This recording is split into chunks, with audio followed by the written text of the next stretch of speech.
She is the accidental host of the first all-women's fishing talk show on public TV. So it's basically Oprah in a boat. And Oprah in a boat. Oprah in a boat. And that's how we would say it too. And she and her assistant Cassie realized after a few false starts that they can make the show almost a vehicle for change. And the types of women that they invite on have interesting jobs. They're motivated. They're lovely people, and they have depth. And that's what I was going for, is younger women who could have a story that had more depth than what I was seeing out there on the shelves. I did not know that. I love knowing that. Oh. Yeah, and I think you hit it out of the park. And Reeling just came out in September, and it mostly is in New Zealand, right? It is that is. right? But does it start in Yes. Minnesota? And I have a copy of it Look right at that.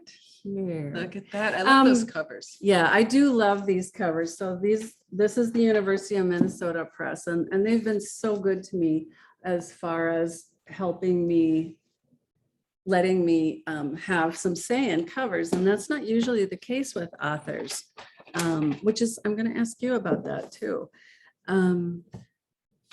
But yeah, so it's a trilogy, starts with fishing, on to Reeling, and then I am writing the third right now. What's it going to be called? Do you know? I think it might be called Landing or Leaping. I'm not sure. Oh. Depends on what happens in it. Yes, but the first one takes place in Minnesota, and then New Zealand, and then we'll come back to Minnesota because the third book takes place in the pandemic. Which, and let's just use that as a segue so that I can ask you, Jess, how's it been writing through the pandemic? And I know you published. Which books did you publish during the pandemic? Yeah, do you know my first my breakout book? It was actually my 19th novel, but my breakout book came out just as the pandemic was starting. It came out January 1st, 2020. Timing. Yeah, right. But you know what? Somehow though it worked. I think it all came together.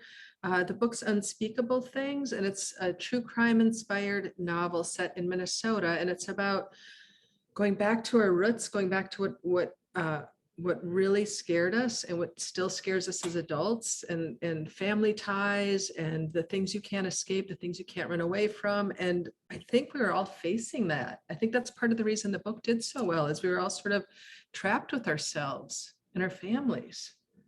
Well, that book definitely brought me back, and it made me think of, that era where we were growing up.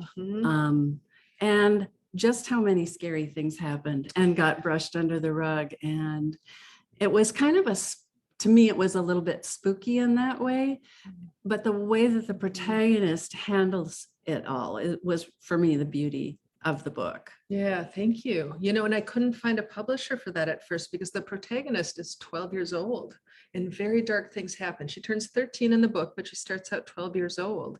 And it is a book for grownups. But Thomas and Mercer took a chance on it, and it hit. And so we both write our books very much based in Minnesota, usually. And you are more northern Minnesota. Why? What about that area? It's a love-hate relationship that I have with northern Minnesota, and it's in my blood, and I feel it. And where are you from? I am from a little town outside of Duluth called Proctor, but spent my summers in Ely, where my family is from, and where my grandmother lived until she was 100, and where all my aunts and uncles were raised. And my northern trilogy, which is Vacation Land, Laurentian Divide, and Watershed, and I'm also working on Watershed. These all take place up there. Now, I don't use real place names, and I wanted to ask you about this too. I like to, when I'm reading a book, I want to add my own stuff to it. And if I am placed in a particular town, then, and when readers are, and I hear about this as a writer, if I were to say, there was a stop sign on Main and Third, someone would invariably let me know that that is not the case. So my Ely, Minnesota is called Hatchet Inlet, so that I have some sway and I can make it my own, and so that the reader can make it their own. And so I know that your books are set, that Unspeakable Things was set roughly where you grew up, but did you use real places? You know, I go back and forth on that. So I respect and understand this idea of, you know, it's the same way I don't want to see a face on a book cover, because then that becomes the face of the character. And so you want the readers to be able to pour in their own experiences. And when you give them a face or a real town, they can't do that as much. I was so green when my first book came out, May Day in 2006. I was living in Battle Lake, Minnesota, and I set it in Battle Lake, Minnesota. And then I wrote 11 more books in that series. And I don't know if I would do it that way again. I love the town of Battle Lake, and it's got such, I mean, if I say Stubbs or Chief Winunga, if you've been up in that area, you know exactly what I'm talking about. And I think there's something about recognizing the place. But they're murder mysteries. And so I'm setting them in, Right. in a real town. But when I got to Unspeakable Things, it is set in my hometown of Painesville, Minnesota. Part of it, Minnesota. Yeah. Yeah. Part of it is the town name of Painesville is too on the nose. So if you're not if you're not from Minnesota, you would think I was being over the top calling it Painesville. And so I named the town Lilydale because there's a town out east in New York State, I believe, called Lilydale. And it's the center of all this sort of supernatural, some people say terrible, but famous ghost activity. So I'm like, Lilydale. But my book that's coming out in August, I set in St. Cloud, Minnesota, and I call it St. Cloud, Minnesota, because the town's big enough, right? I mean, I make up specific houses and businesses, but the town's big enough, I think, to hold this story. Mm-hmm. I would love questions too. So if any, or comments, because we can see on the chat and also in the Q&A, either like, we would love for this to be a discussion. So anything anybody wants to jump in with. It's always more fun when it's a discussion and when people chime in. Yeah. For me. Same. And when one of the most interesting moments for an author is when back in the day, in the before times, when we would go out and be in libraries and bookstores, I will just let the audience know that a really low point for an author is always this moment at which you say, any questions? And it is dead, total, and complete silence. I'm still thinking you have people who showed up for your events. Yeah. So, okay. So I'm very much of an introvert and I didn't do events very much, but you are known far and wide for, you are out there, you're connecting with readers, you're in libraries, you're in bookstores. Mm-hmm. I remember your launch party for, was it fishing, where you rented out a place and you had pierogies that you served and you had a band and you had all these amazing writers. I wasn't invited, but there were other amazing writers. So you are this person. So how has it been for you during the pandemic to not have that connection with readers or have it in a different way? It's been hard.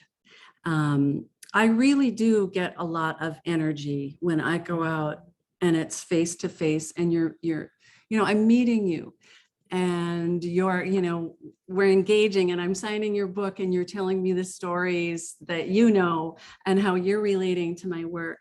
And you're letting me know how I'm doing. And I really miss that. See, I don't want to know how I'm doing.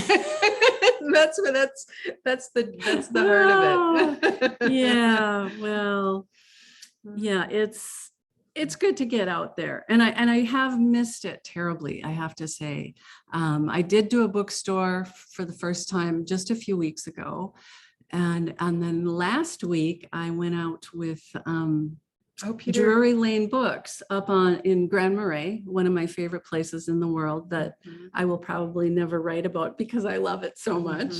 And Peter Guy, another Minnesota author, and I took this huge risk and tried to bring people in to go sit on a beach and have a bonfire in late November. And unbelievably, we had a full moon. It was 10 degrees above average, 20 people.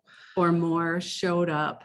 And we just had the most wonderful discussion. And just to be able to see another friend, see another writer, and get together and kind of shoot the breeze in person, that I miss that so much. Yeah. So it must be easier for an introvert. Right. It's finally, the world is slowing down for me. I know what you mean though. When I do events, I never regret it. There's something about,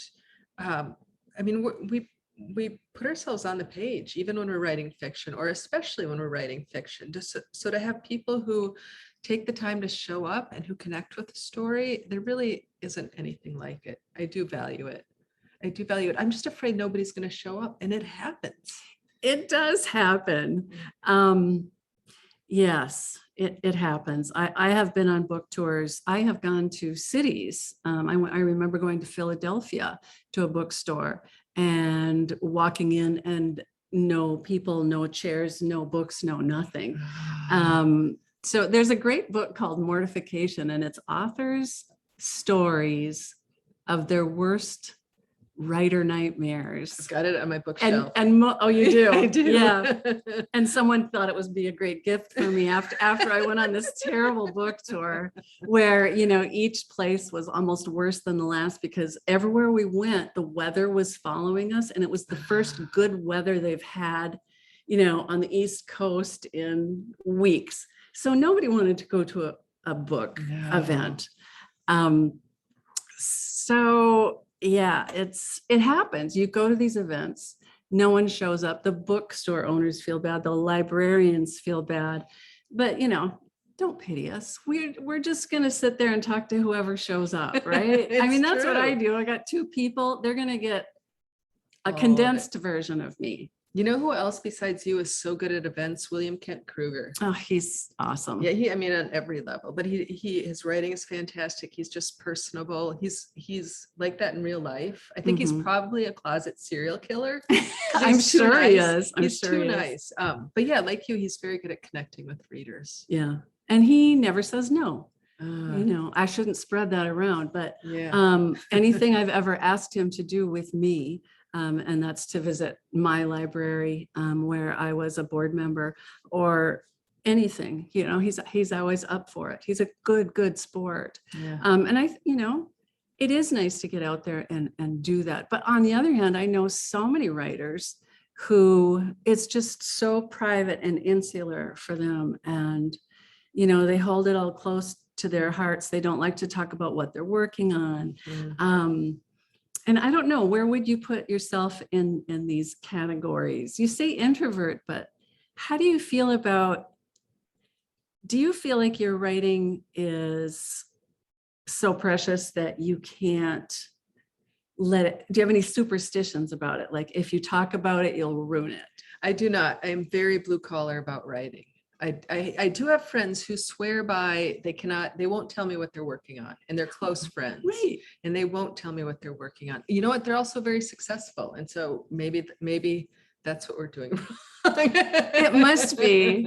I just asked Lorna Landvik what she was doing, and she wouldn't tell me. She's like, she just told me like 10 personal details about something. And I'm like, what are you working on? I was like, can't talk about it. Oh, I love her stuff. Yeah. Linda has a comment. She said, I saw the LARL talk with Marcy Rendon. What I liked about the two books of hers that I read, they both mentioned real towns, and it took place at the time I went to Morehead State.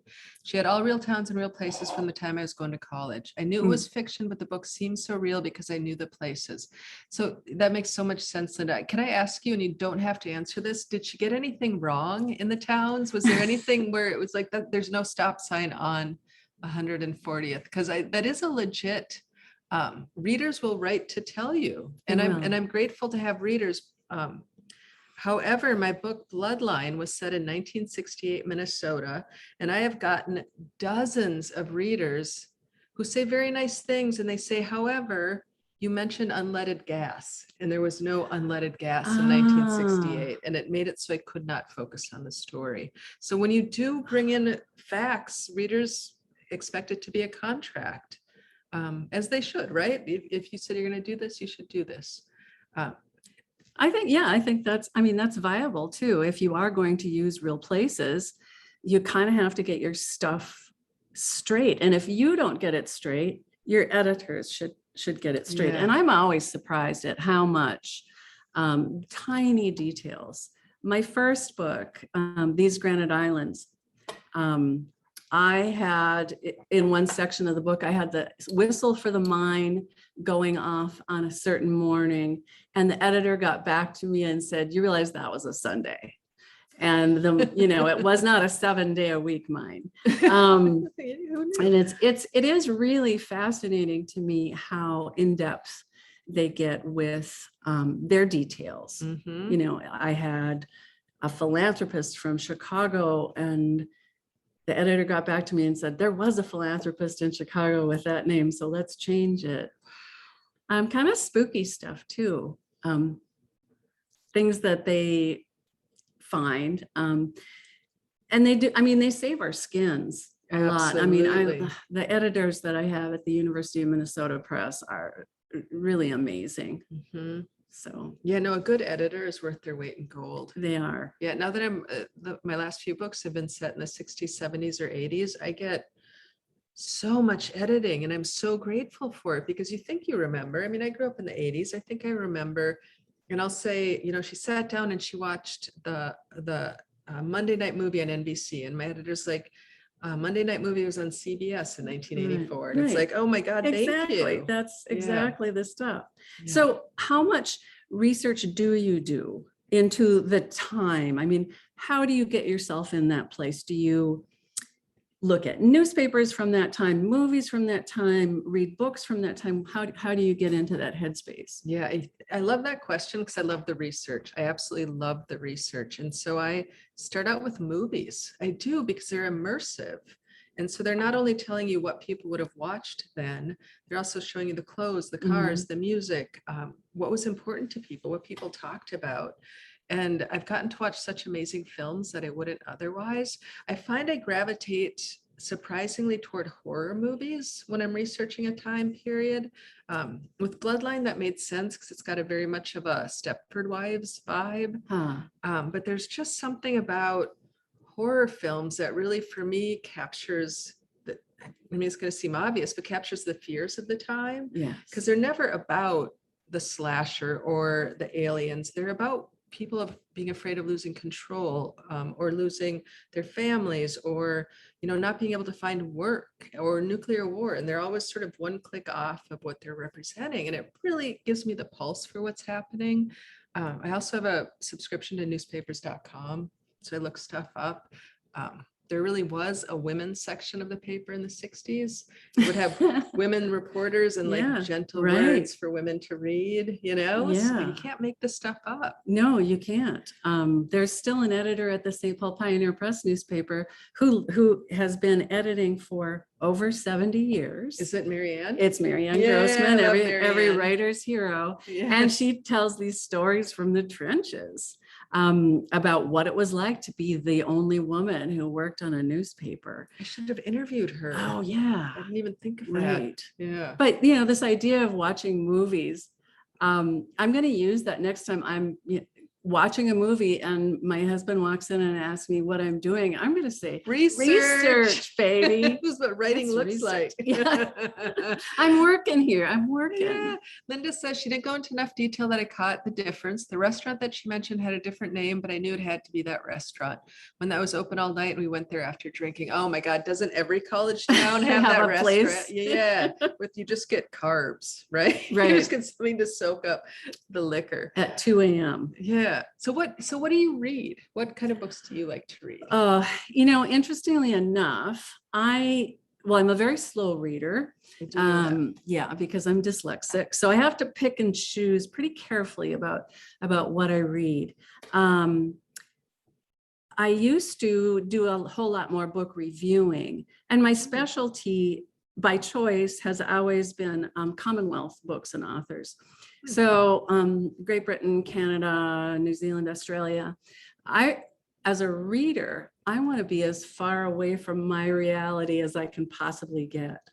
So I feel bad that I don't read more Minnesota writers. There are some phenomenal and there writers. are some phenomenal writers, but I want to be so taken out of my environment, out of my head, to be somewhere so completely different that reading for me is that kind of entertainment. When I'm working, you know, and reviewing and things like that, I have reviewed a lot of Minnesota titles as well, but I also think it's probably better to stay out of your own backyard as a reviewer. So I've stopped doing that. Fair. Yeah.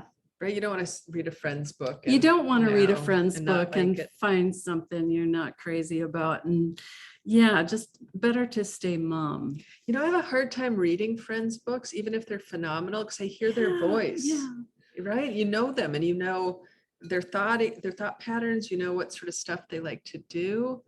Especially if there's a sex scene, because you're like, oh, I might know too much about you now. Yeah. Well, I think it depends too on, I'm going to speculate that most of the writers that I know who are the most successful and whose work that I like the best don't really rely on their own experience as much, but they're very good about getting into the headspace of a completely different being and being able to write as a man or write as an old lady or what. And they're taking their own ego out of it. You know, that's a whole different part of writing for me, that when I'm writing some character who's so different than I am, it's very freeing. I'm not watching my own P's and Q's. I'm letting them go. Are all your main protagonists female, or is there, I'm trying to think. No, they are not. The book I'm working on right now, Watershed, Vacationland, had a whole slew of characters. There was 15 chapters and 15 main characters, with a couple that ran through the whole thing. In the second book, Laurentian Divide, there's 2 male characters, and that book is condensed down to 3 characters from Hatchet Inlet. And then the third book is 1 character. So this has been really interesting for me to go from this big cast of characters in this far-ranging place to being in the head of one person in one place. And the place that he's in is Finland. And because of pandemic, I was unable to take my Finnish trip. So, and I want to ask you about this too, about research and the sort of what pandemic has done, how it stymied us as writers.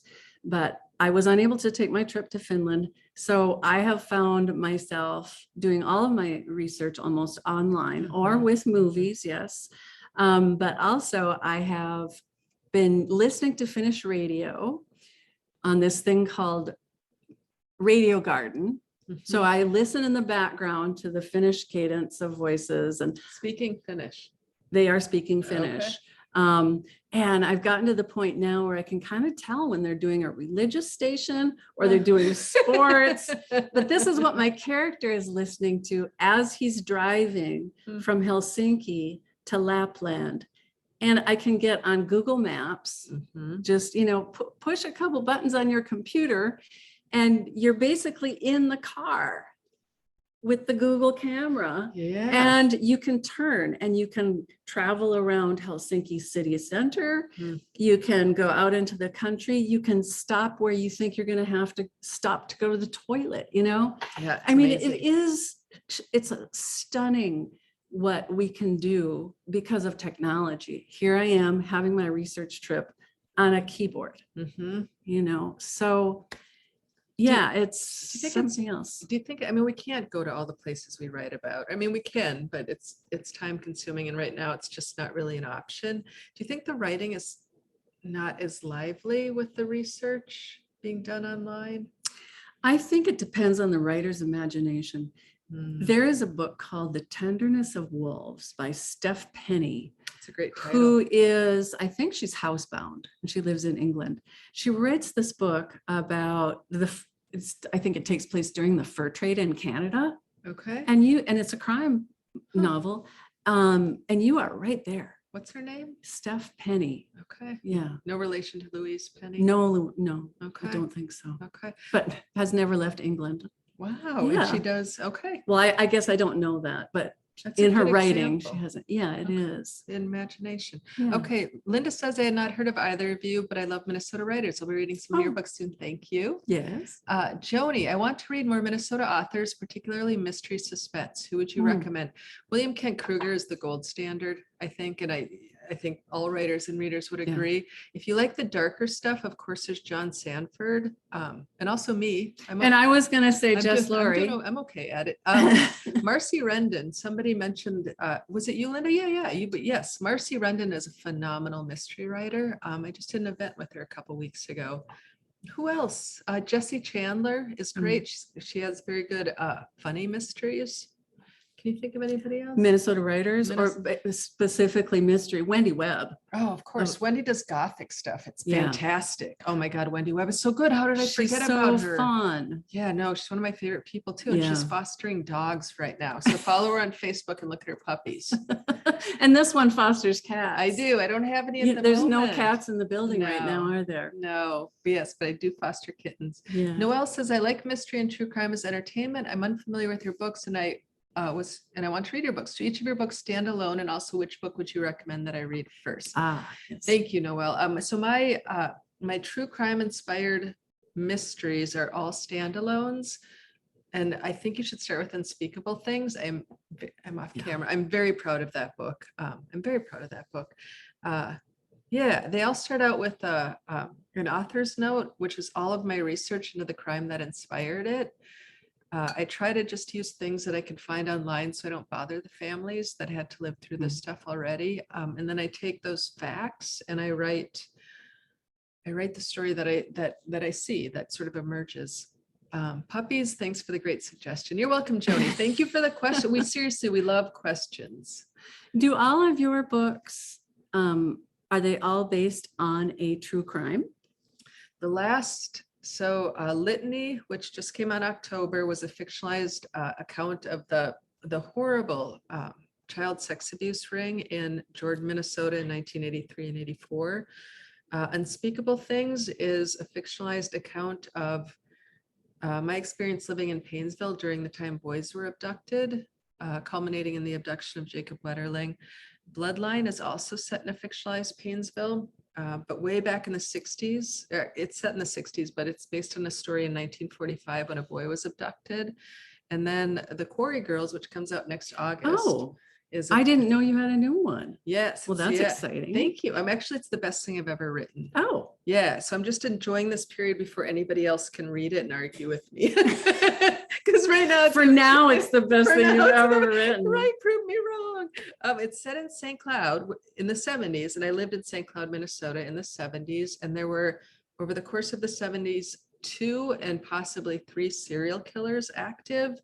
And no kidding. Yeah. Wow. Yes. I did not know that. Well, and I don't know if it's specific to Minnesota or it's any small community where terrible things happen, but it was all just covered up and then nobody's safe, right? Because if we don't talk about it, it just keeps happening. And so that's what that book is about.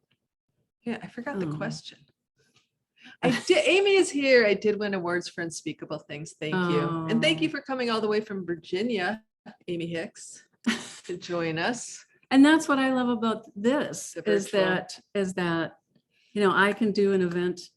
I can do a radio event in the morning. I can do a virtual event at noon, and I can do an evening library. And before pandemic, I could do one of those things, because I'd be traveling that day. Right. And we don't even have to shower. Don't even have to shower, yeah. Yeah. So we were talking about reviewers and book reviews before we started here.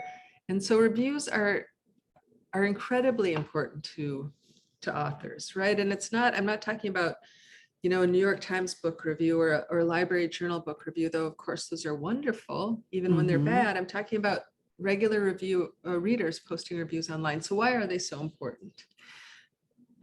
Well, to me, the readers' reviews are important for a couple different reasons. One, it moves us in those algorithms Mhm. on the big retailers that I won't name, because I always want you to buy your books from an indie bookseller. But I mean, my motto would be buy locally and review globally. Oh, it's a good one. And so whatever you post on the big Amazon or Barnes and Noble, Goodreads, Shelfari, all of those things, they're really good for us because the algorithm of, if you liked Olive Kittredge, you'll love Vacation Land. So I loved both of those books. Actually, it's a good review. Yes. So yeah, that's a good comparison. But the reader reviews to me, and we were talking about this before we came on, Jess is more hesitant to read reviews. I read every review. People are mean. They can be mean. They can be mean. Most people who are going to be super mean don't bother going online, but or they just write stupid stuff. Like we were talking, like, oh, somebody got their book late in the mail, so they gave it a bad review. Just silly stuff. It's like, why do that? But I actually learn things from my reviews. I kind of learn how I'm doing, how these books are being read, what people are taking away from them. And also I was telling Jess, when I'm feeling like in the dumps, because it's a lonely endeavor, I'll get on and I'll read my 5 and 4-star reviews and sometimes my 3-star reviews. And shine yourself up. And then, yeah, that's it. Shine yourself up a little bit. But yeah, they really help us and they help sell books. It's true. Which is the best thing that you can do for a writer, I'd say. Right, word of mouth too. Yes. It doesn't even have to be a review, but I love buy locally, review globally. I like that. That's very good. Yes. Yeah. So how has the pandemic affected your writing? You and I have very different writing styles. I am a plotter, so I like to outline beforehand. You are a pantser, so you go in fresh and is that true? Am I saying that right? I guess so. Yeah, I'm surprised that you picked up on that, actually. Okay. Was it a secret? I'm sorry. Should I have not? No, it's not a secret. I'm totally an open book. Literally. Yeah. No, I see you as someone who's very methodical, and Jess is so prolific. I'm trying to let me just touch you. It literally rubs off. Yeah. It is. So I want to know how to be more prolific.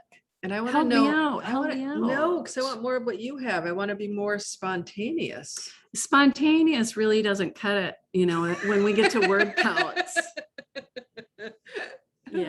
Yeah. So we were talking before we came on how not to be over dramatic, because I think art is important in all times, but especially during social upheaval. I think art is important. However, what we do, I'm grateful. I'm grateful we get to write for a living, right? I mean, we are very, very lucky we get to do this. So that said, it still has been very hard for me, and it sounded like somewhat for you, to connect with, I don't know if it's that inspiration or that sense of doing something valuable. It just has been very hard the last couple of years. And I think when big, bad things are happening in the world, it can make writing seem frivolous. Yes. Yeah, absolutely. And yet I was telling Jess, I've just been away working, and I came home and I had 3 lovely notes from readers reminding me why I do this, that it does actually touch people, and that they are affected by the stories that I tell and the characters that I have. And so, yeah, it's the best job in the world and it's the worst job in the world. Cheers to that. Yeah, here we go. Yeah. That's it. I mean, it is the best job in the world. On the other hand, I couldn't recommend it. No. It's kind of painful. Well, I mean, I think if you're doing it right, it is, because you are connecting hopefully to some archetypal energies, some things that really matter to people, things that really matter to you, and putting them out on the page. Yeah, and when you hear from a reader that one of your characters has touched them in a way, I'll never forget, the first book that I wrote, where I have a character who has had a stroke, and I was a new writer, so there's all of these benchmarks, it's like the first time you see your book in print, you open the box, the first time you see it on a bookshelf, the first time you go to an event at a library, you see your book in the library.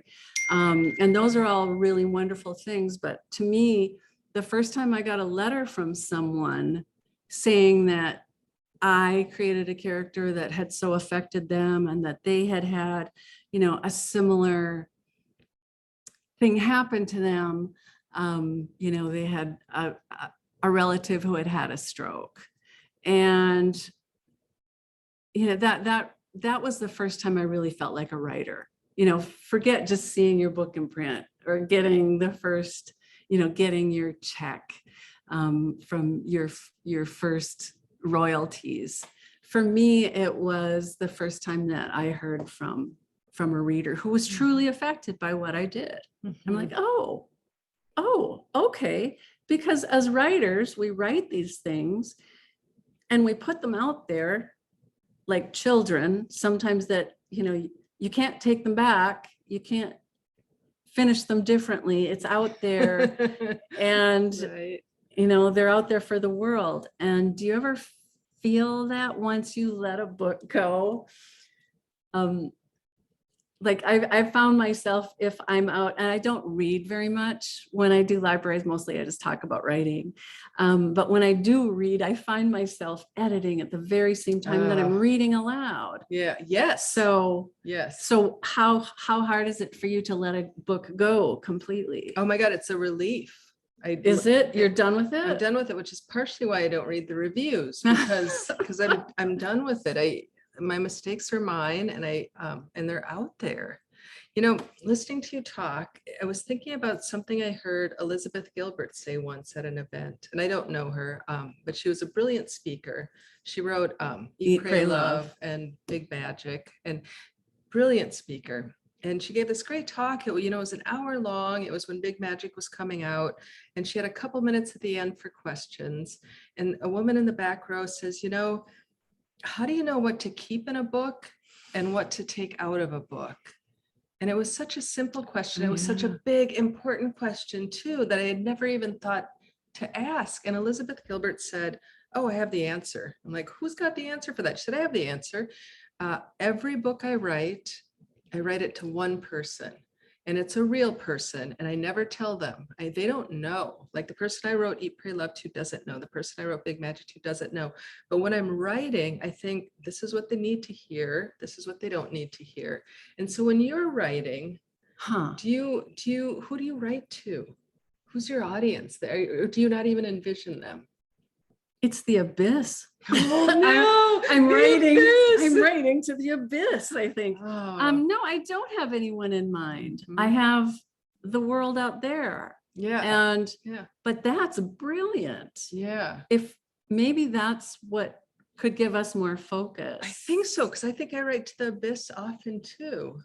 And oh, we've got a lot to think about. Well, and I think that's, for me, that's why Unspeakable Things was another reason it was my breakout book. So I had a clear person I was writing that book to. And so you just know what you want them to hear and what you want them not to hear.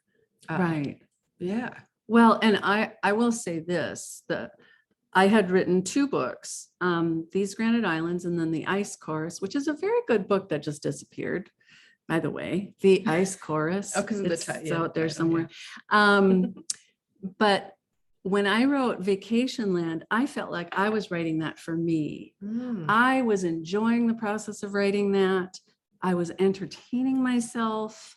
I wrote that book for me, and it broke me out as a writer to myself. Right, but also one of your most successful books, right? Yeah, and it has that staying power because it is it is so honest. You know, it is these people, it are, you know, these portrayals of these very real people, that I was basically just reliving and entertaining myself with these characters that I grew up with. None of them, though, are based on actual people. Lies. Writer's lies. Is this about you? Is this about? Yeah. Yeah. Yeah. Right. So Amy, obviously I know you're a writer, reader too. Any of you out there, anybody else a writer Yeah. besides Amy? And if so, who do you write to when you're writing these books? The abyss. That's who I'm talking to. That's who I'm talking to, the big old abyss. Also, other questions, welcome. We have 15 minutes left. And so Sarah has actually set up a separate camera over here. I did. Which she was going to turn on if we were peppered with questions. And then we were going to do this really fun thing where, oh, look, it's Jess's turn. Jess Lourey's here. Oh, wait. Sarah Stonich in my Sarah living room. Stonich is here, I think. It's hard to know. It's hard to know. Yeah. It's a lazy Susan. So I will. Okay. So I am going to ask you a couple of questions. You don't know what to look at. No, you don't. Okay. I'm going to say when you're answering the question, you look over here. As long as, yeah. Okay. As long as I don't Jess. blink, I'm good. Yes. Jess, I have a Yes. question for you. So you write rom-com mysteries, dark thrillers, true crime inspired suspense, magic realism, young adult, and nonfiction. That's a lot. It is. Right? Yes. Why so many genres? And do you prefer one over the other? You know, thank you for that. Thank you for that question. I'm very intimidated by This this. is all new setup to us. suddenly. Right. It's like a puppet show with writers. Okay. You know, so I follow the story, right? I follow the story because and I wish I had a great answer like you do for why you switched from the lit fiction to the I don't want to say lighter. How do you describe the fishing and reeling, the Rayanne Different trilogy? audience, but you're evading the question. Oh man, there's nowhere to look to escape. Yeah, so I follow the story. I read widely, as I'm sure you do, as I'm sure people are coming to a library presentation do. I love genre fiction, whether it's, I gravitate toward crime fiction, but I love horror, I love romance, I love sci-fi, I love fantasy. And so when I write, I love the same things, and some stories call for a different shape. And so that's why I write widely. Lately, though, I have been really enjoying the true crime inspired fiction because I feel like as a society, we give the mic to the serial killer, to the murderer, oftentimes to law enforcement. And I am much more interested in the story of the victim and the person who has to make a life after everything's been taken away from them through no fault of their own. That's a story I want to read. That's a story I want to write. And so lately that's been really interesting to me.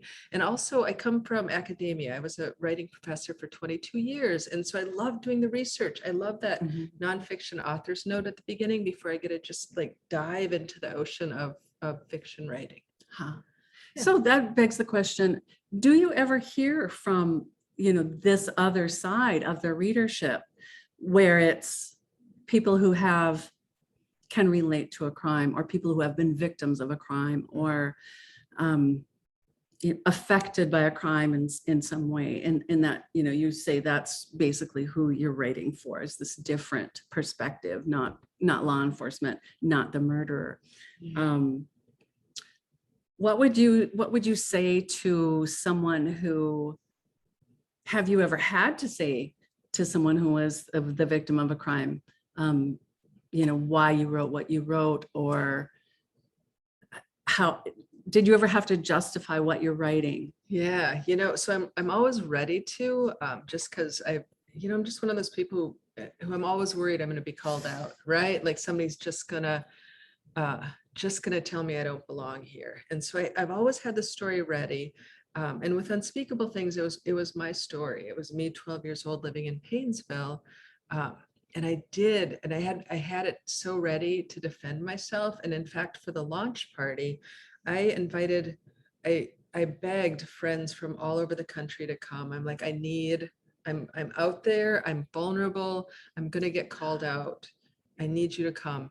And so they did. Like I had just the most amazing people at that launch party at Once Upon a Crime, one of the best bookstores in the country, certainly in Minnesota. And I saw her. I saw the woman who was going to call me out. I did not know her.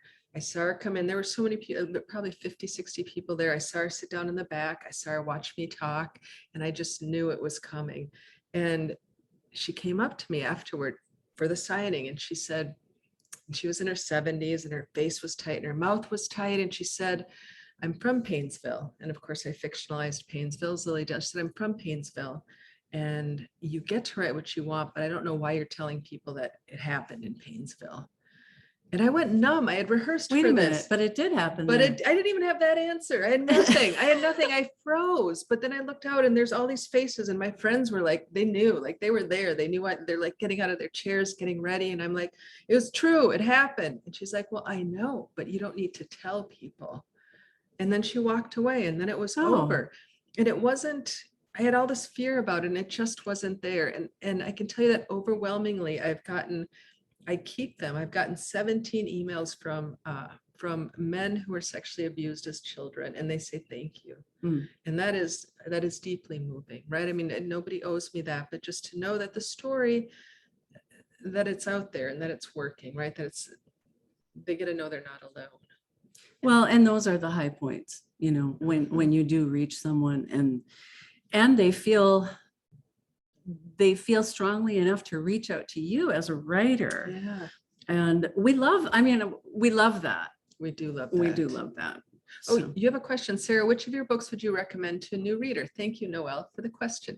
Look at this. Here I am, a whole different perspective. I would say if you've never read one of my books, Vacation Land, Yes, would be the one to read. And that's the beginning of the Northern Trilogy. I would second that recommendation, but I would also say that Fishing is phenomenal. It's, you know what, it's pithy, but it's also laugh out loud funny. And that is a hard balance to pull off. And the library has both of them. So yes, they do. And so does your independent bookseller. yes. Yeah. Not that we're here to sell books. Oh, wait. Yeah, we are. We're drinking. Yeah. Yeah, we are. And here's to that. So I have a question for you on self-publishing. Which I also do. So you have done that. Mm-hmm. And are you currently doing it? Or are you not? What's going on? Yeah. So in publishing, you can self-publish, which means obviously you put the book out there yourself, or you can traditionally publish. And it's what we, you know, when we grew up, what we thought of as writers do, like Random House publishes your book, or you can hybrid. And I'm a hybrid author. I do both. And I actually have a children's book coming out Tuesday that I'm self-publishing. What? I absolutely love this book. It's called Leave My Book Alone, featuring Claudette the dragon with control issues. And I a dragon with control issues. Right, it writes itself. Yes. Do flames come out of her nose when she doesn't? Only if you don't listen. Okay. Okay. I get the picture sort of. Well, and Claudette. I made her up when my kids were little and they just, nothing would suffice. And, you know, I'm a single mom and I worked all day and I come home and I'm just like, I just want my kids happy. And I'd read them every book and I gave them the bath, they had the toys and they were just still crabby. And I'm like, well, you guys know about Claudette, don't you? She's your own private dragon. And so it became this whole story that I just kind of needed some Claudette in my life lately. So I wrote the book, I got an illustrator and it comes out Tuesday. Your own private dragon. With control issues. I want one of these. You might have one of them. Yeah, I think I'm going to get one of them. So what are you working on now? What's next? I am. And it's hard for me to say this out loud, but I'm going to say it. I'm working on a crime series. Yes. Tell it to the lazy Susan. So I am working on a crime series for a couple different reasons. There's crime and it happens, and there's, you know, crime in small towns, which is different than crime in big cities. And there's rural Minnesota, and William Kent Krueger does an amazing job of covering, most of that, but I wanted to go into depth in a little bit of a different way. So I have a crime series that starts on a Canadian border town. It actually has one street, Division Street, where the houses on the north side are in Canada and the houses on the south side are in the US. And so that adds this procedural difference to it. But also just the Minnesota Canadian border aspect I really liked. Yeah. And I wanted to do something with journalism and the attack on journalism.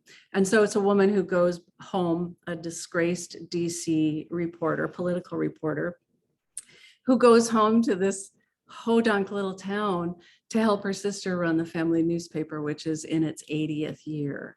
And while she's there, a murder happens and she ends up staying for a while and then staying longer. And, maybe it's one book, maybe it's 6 books. I don't know, but I'm really enjoying writing crime. It's a lot of fun. Yeah. I'm so glad you're coming to the dark side. I am. Well, yeah. And some people actually make a living doing it. I hear this. So I this. heard that, literary writers do not make a living unless you're famous, Those three. But almost every crime writer that I know can pay their electric. So I'm huge on crime fiction. It's what I largely read and write. And I think it's because, this is my theory, I think it's because you get to do all that great stuff of literary fiction, right? You get, if it's done well, you get character development, you get suspense, forward momentum, but also you get justice, and that humans crave justice. We crave, it doesn't have to be tied up with a perfect bow, but there has to be something. There has to be some closure, and crime fiction gives us that. Yes. Yeah. I have, and I believe that crime can be literary. My favorite, Kate Atkinson, my favorite crime writer, and I don't read much crime. You need to get that out of your system. I know. Before you sell that book. Exactly. I know, but I'm reading her and I'm thinking, okay, this is a literary novel in which there are some crimes. Yes. And that's how I'm reading her. I'm also reading her thinking, this woman is really enjoying writing this book, and that she is entertaining herself in the process of writing this book. Her dry and so humor. Why not? Yeah. Why not just have some fun, kill some people, and solve it and get on with it? Can recommend. And maybe get a check in the mail. I don't know. I think it's a good plan. Yeah, we shall see. Yeah, we shall see. How are we doing on time and questions? We've got 2. Oh my gosh, we've got 2 minutes left. Okay, so do we have any more questions? And we're not going to speak until there are some. Oh yeah. Okay. So dead radio, dead silence. No, that's kind of cool. Well, I have. Okay. So we've got. What did you call it when you ask the questions fast? Oh yeah. What was it? What did it? I don't. Okay. What's your favorite fast food? I don't. I can't. Fries. No, I can't do it. Speedball. Yeah. Something else. A fast food would be a chocolate malt with extra whipped cream at DQ. Yum. Okay. That's it. That's what I favorite candy bar. Heath. Oh, that's dark. a good one. But if Heath had a dark chocolate, that would be my extra favorite. You cannot edit like that. You can't edit. Can you please make a Heath bar that has dark chocolate? Yeah. What are some other fast lightning round? That's what it is. Lightning round. I thought it was called speedball. How many cats have you fostered? Oh, I've been fostering for 5 years. I would say 70. 70? Yes.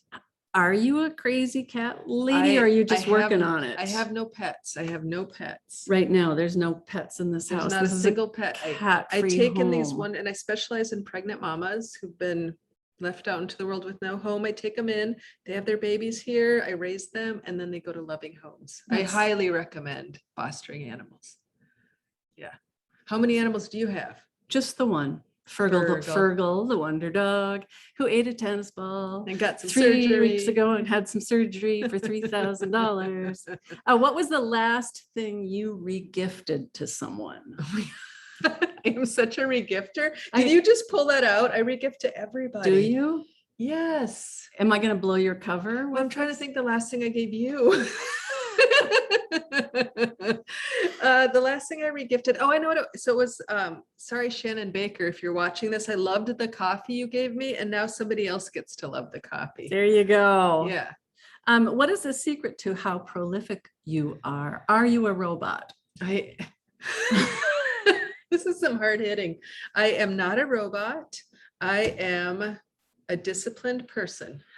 How can I become a disciplined person? That wasn't actually in the round of questions, but yes. Do you want to be, or do you just want to have the production value? I do. I want the production. And I have to say, I came over here to Jess's house a month or so ago, and she set a timer, and we had our own little writer's stations. And she pointed me to a couple different places. You can write there, you can write there, you can write there. Here goes the timer. I'm a lot of fun. Here goes the timer. Shut up. Right. And that was the best. Yes. I want to do that You can again. come back. You're always welcome. Oh, okay, good. we have some other questions. Thank you so much, Greta. I was not scrolling, so I didn't see them. Jenna, do you ever write blurbs for other authors? How valuable are those in terms of connecting audiences to new work and supporting the author community? What are your thoughts on that? I have recently gotten 3 requests to write blurbs, and I had to turn down 1. I agreed to take 2. We don't always have the time to do it. I mean, if I had my druthers, I'd do it all the time. It's a real funny aspect, and it's hard to ask for a blurb. And because it is so painful to ask for a blurb, it's hard for me to say no to a blurb, but at the same time, I'm learning to say no. Because if I don't have that much time to read, and as I mentioned earlier, I'm dyslexic. It takes me a long time to get through something. I can't do it and honor the book, and I just can't do it every time. You know, I do my best. How about you? You know, I think it's something that is important for authors. I don't know that it's that important for readers. Yeah, I am curious about it. I do. I love to blurb other authors, but there is only so much time. There's only so much time. Yeah, there's only so much time. So we do it, and you have to balance it out so it's not all of your reading. But so many people blurbed me. We gotta pay back, right? I see it as part of my job as a writer. I mean, my job as a writer doesn't just include writing. It includes, and more authors are called upon to do a lot of their own marketing and promotion. You know, you're getting a hold of libraries, you are contacting legacy directors, trying to, you know, set up tours. You're trying to get press, you're contacting radio stations, you're, you know, I got a hold of Cabela's the other day. Really? Yeah. That's a good for fishing and reeling. That's such a good idea. Yeah. It's like, yeah. And they're like, yeah, an author. Wow. Yeah. That's different here. So I will probably do a Cabela's I will come thing. to your Cabela's signing. Yeah. Yeah. And also because there's only so much time, I've been largely blurbing writers of color and female writers, just because there's so much great marginalized voices out there that I just want more of. Sarah already mentioned what type of books she likes to read. Jessica, what types of books do you like to read? Yeah. Do either of you have a favorite book? I do. I have. I mean, they say it's like your favorite child, but I love The Princess Bride. That will always be one of my favorite all-time books. I didn't realize it was a book. I just thought it was a movie. That's how shallow I am. William Goldman is he wrote the screenplay, but also he wrote the book. Yeah, no, I wouldn't lie to you. And I also, The Handmaid's Tale is one of my favorites. And I like anything Isabel Allende has written. Her language is beautiful. Same with Tana French. I don't know how to pronounce her name. Those are some of my favorites. How about you? Do you have favorite? You have she have the most beautiful bookshelf in all of Minneapolis. I have a nice bookshelf. Yeah. I have a lot of books. I don't get to read as many as I would like. You know, I'm a big fan of a lot of the Irish authors, Irish and Scottish authors. Colin McCann is a favorite of mine. William Trevor. There's a bunch of old Sean O'Phelan. I have a whole wall that is painted in my kitchen that's chalkboard, and it's undervalued British women novelists of the mid-century. I saw it and I said, oh my God, there's so many. Yeah, there are. And that's my lifetime reading right there. You know, it's just all these names, and all of these women who wrote during that era, and they got overlooked. I mean, the war was going on. Male authors kind of, you know, they couldn't survive under those shadows. And they do such a fantastic job of pre-war, war, and post-war, from the family perspective and from the hardships. And, you know, it's not light reading. No, I'm not getting that No, from it. it's not light reading, but it is excellent. Oh my gosh, it's 8:06. Okay, so we need to, 8:06. I'm so sorry, Greta. I loved talking to you. We need to This wind was this so up. fun. Linda says, I wish I could write, but that's not my talent. Friends of mine at my church say I should write about it. I'm so sorry, write a book, because I have so many great stories about growing up in Holly, Minnesota. Oh, I can tell the yeah. stories, but I could not put them down on paper. I don't know. I mean, writing is freeing, and I don't know, Linda. I mean, if you say you can't, I believe you, but I wouldn't hate it if you tried. Yeah. Thank you, everybody, for coming. Thank you. Greta's going to come back on and scold us for going over. I'm so sorry. I had such a good time. Oh, you're fine. You're fine. Thank you so much. This was just wonderful to listen to, and thanks for answering our questions. And their books are in our libraries, so find Jess and Sarah's books in our library, or purchase it from your local independent bookstore and review it. Yes, right? Review globally.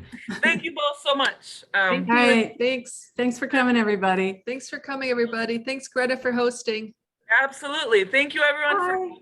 If you would fill out the survey, larl.org/legacy survey, and we hope to see you at our libraries. So come and see it. But Bye. Happy holidays, Thanks. everybody. Bye-bye. Bye.